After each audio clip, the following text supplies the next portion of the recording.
नमस्कार दोस्तों। तो आज हम लोग पढ़ने वाले हैं मॉडर्न पीरियोडिक टेबल के बारे में। आप लोग मॉडर्न पीरियोडिक टेबल कहिए या मेंडलीफ का modified version of periodic table कहिए, दोनों बात आपके लिए सेम ही होंगी। लेकिन इसको लाने के लिए जो हमारे साइंटिस्ट थे जिन्होंने प्रपोज किया था ये, वो आपके थे मोजले।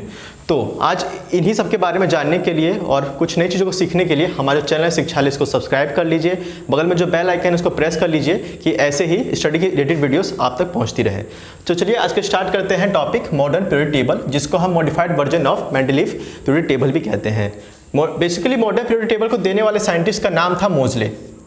बेसिकली मोजले ने किया क्या था, मोजले ने एटॉमिक वेट की जगह एटॉमिक नंबर का यूज़ किया था। यही एक बहुत बड़ा अंतर था हमारे मेंडलीफ पीरियोडिक टेबल में और आपके मोजले के पीरियोडिक टेबल में, यानी मॉडर्न पीरियोडिक टेबल में।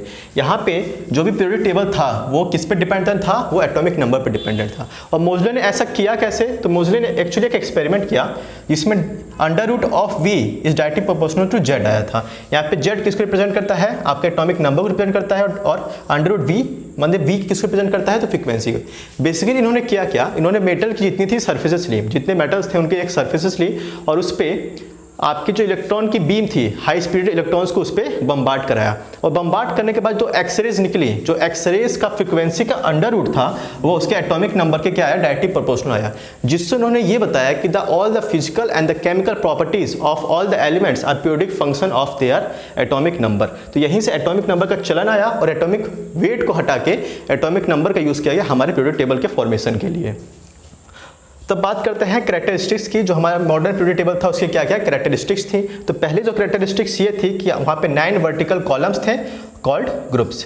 अगर हम अब बात करें मेंडलीफ की पीरियोडिक टेबल की, तो वहाँ पे बस आपके 8 ग्रुप थे। 8 ग्रुप इसलिए थे कि उस समय तक आपके जो नोबल गैसेस थे उनकी डिस्कवरी नहीं हुई थी, इसलिए उनको वहाँ पे रखा नहीं गया था। लेकिन इस समय तक नोबल गैसेस की डिस्कवरी हो गई थी। तो जो 9th आपका पीरियोडिक टेबल है, एक्स्ट्रा पीरियोडिक टेबल है, वो बेसिकली क्या है, आपकी सारी नोबल गैसेस हैं और जिनको हम जीरो ग्रुप के नाम से भी जाना करते हैं। आगे बात करते हैं सेकंड जो आपका कैरेक्टरिस्टिक्स थी, 1st to 8 group plus 0 group of inert gases. तो मैंने जो बात की उसको यही कहा गया है, जो 1st से 8 तक जितने थे वो सारे एलिमेंट्स थे और बाद में जो आपका 0 ग्रुप था जो आपका उसमें नोबल गैसेस को रखा गया था। नोबल गैसेस बेसिकली वो गैसेस होती हैं कि जो रिएक्टेबल नहीं होती, क्योंकि उनका जो आपका सेल होता है, आउटर मोस्ट सेल, वो सारा कंप्लीट होता है, तो इसलिए वो किसी के साथ रिएक्शन नहीं करती हैं। अब हम बात करते हैं तीसरे कैरेक्टरिस्टिक्स की, इंट्रोड्यूस बाय रैमसे। तो रैमसे ही वो साइंटिस्ट थे जिन्होंने पीरियोडिक टेबल में आपके 0 ग्रुप को इंट्रोड्यूस किया था। अब हम लास्ट की बात करते हैं, लास्ट कैरेक्टरिस्टिक की। वो लास्ट कैरेक्टरिस्टिक में यही बताया कि 7 हॉरिजॉन्टल रोज कॉल्ड पीरियड्स। जो हमारे मॉडर्न पीरियोडिक टेबल थे उसमें भी आपके 7 ही पीरियड्स थे, लेकिन मेंडलीफ के भी देखेंगे तो उसमें ही 7 पीरियड थे। तो ये तो कैरेक्टरिस्टिक्स की बात हो गई आपके मॉडर्न पीरियोडिक टेबल के बारे में। अब हम बात करते हैं लॉन्ग फॉर्म, प्रेजेंट फॉर्म और मॉडर्न पीरियोडिक टेबल की। अभी जो पीरियोडिक टेबल की जिसका हम यूज़ करते हैं उसके कैरेक्टरिस्टिक्स क्या थे उसके बारे में पढ़ते हैं, और उनके किस किस पीरियड में कितने कितने एलिमेंट्स हैं, कौन लॉन्गेस्ट पीरियड है, कौन शॉर्टेस्ट पीरियड है, इसके बारे में भी अब पढ़ते हैं। तो पहली जो थी, it is based on Bohr Bury electronic configuration concept of atomic number. Bohr Bury ने जो इलेक्ट्रॉनिक कन्फिगुरेशन का आपको कंसेप्ट दिया था उसी पे ये डिपेंडेंट था। किसके लिए कंसेप्ट दिया था इलेक्ट्रॉनिक कन्फिगुरेशन का, तो एटॉमिक नंबर के लिए सारा कंसेप्ट दिया था। बेसिकली इसमें होता क्या था कि अगर कोई भी एटम अगर सेम ग्रुप का है तो उसके जो वैलेंस सेल में इलेक्ट्रॉन की जो काउंटिंग होगी वो सब सेम होगी। मतलब अगर हम एग्जाम्पल लें सोडियम का, तो सोडियम के साथ एक और उसके ग्रुप में एक और एलिमेंट है आपका पोटेशियम। तो सोडियम के जो आउटर मोस्ट सेल में भी एक इलेक्ट्रॉन है, तो पोटेशियम के भी आउटर मोस्ट सेल में एक ही इलेक्ट्रॉन होगा। अगर आपको विश्वास नहीं होता तो इलेक्ट्रॉनिक कन्फिगरेशन में चीज़ें मैं आपको और पढ़ा दूंगा तो और चीज़ें क्लियर हो जाएंगी। अब हम बात करते हैं 7, अब यहाँ बात करते हैं दूसरे कैरेक्टरिस्टिक की। तो उनके पास जो हम लोग का अभी का पीरियोडिक टेबल है उसमें 7 पीरियड्स हैं और आपके 18 ग्रुप्स हैं। जी हाँ, उसमें से 2 एस ग्रुप हैं, ये सारे एस पी डी एफ जितने भी ग्रुप्स हैं, जितने भी ब्लॉक्स हैं आपके, उन सबको मैं अच्छे से पढ़ाने वाला हूं, तो उसके टेंशन मत लीजिए, ये सारी चीज़ें आपको बहुत क्लियर हो जाएंगी।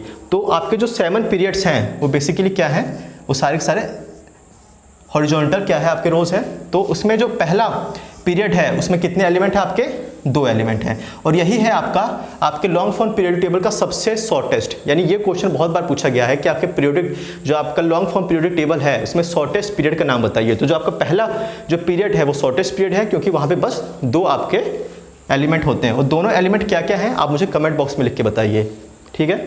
अब हम दूसरे पीरियड की बात करें तो वहाँ भी 18 एलिमेंट हैं।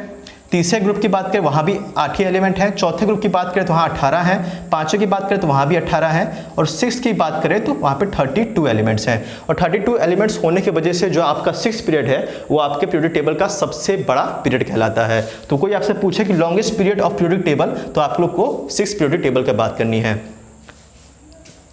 अब हम बात करते हैं 7th पीरियड की। जो 7th पीरियड है उसमें आपके कितने एलिमेंट्स हैं? 26 एलिमेंट्स हैं। लेकिन जिस तरह ये काउंटिंग बढ़ रही है इसकी वजह से जो 7th पीरियड होना चाहिए था वो सबसे बड़ा होना चाहिए था, लेकिन नहीं, ये जो आपका पीरियड है 7th पीरियड बेसिकली वो इनकम्प्लीट है। यहाँ पे कुछ आपके ब्लैंक स्पेसेस छोड़े गए हैं कि अगर फ्यूचर में कुछ और एलिमेंट्स मिलते हैं तो उनको हम यहाँ पे रख सकें। तो कोई आपसे ये सवाल पूछे कि बताओ कि आपके लॉन्ग फॉर्म पीरियड टेबल में कौन सा जो आपका ग्रुप है, मतलब जो पीरियड है वो इनकम्प्लीट है, तो आप 7th पीरियड का नाम लेंगे। तो आई होप आपको ये सारी चीज़ें जो लॉन्ग फॉर्म पीरियड टेबल था और modified version of Mendeleev period table था वो सारी चीज़ समझ में आ गई होंगी। जो मॉजले का एक्सपेरिमेंटल कंसेप्ट था वो भी समझ में आ गई होंगी, और कॉन्फ़िगरेशन जो बोर बरी का था ये भी समझ में आया होगा।